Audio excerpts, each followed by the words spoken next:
সন্তান, তোকে আল্লাহ শুধু নারী দেখতে সৃষ্টি করছে? হাইওয়ান।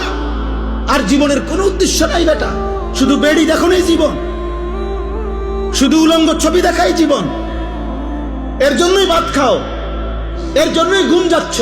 এই আকাশ, এই জমিন, এই সূর্য, এই চন্দ্র, এই আলো বাতাস, এত বড় পৃথিবী দিয়ে আল্লাহ তোমাকে লালন পালন করছে এই বেড়ি দেখতে, শুধু উলঙ্গ ছবি দেখতা, আর জিনা ব্যভিচার, আর নিজের হাত নিজের লজ্জাস্থানে নাপাক নষ্ট করতা, আর বন্ধুদের অসৎ আড্ডা দিতা। এই জন্যই বানাইছে না?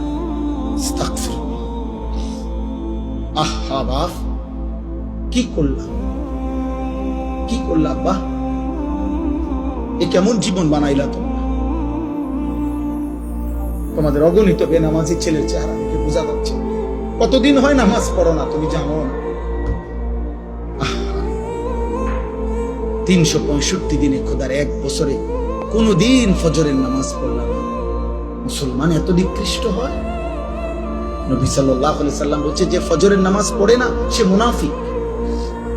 খোদার কসম, নবী বলছে মুনাফিক।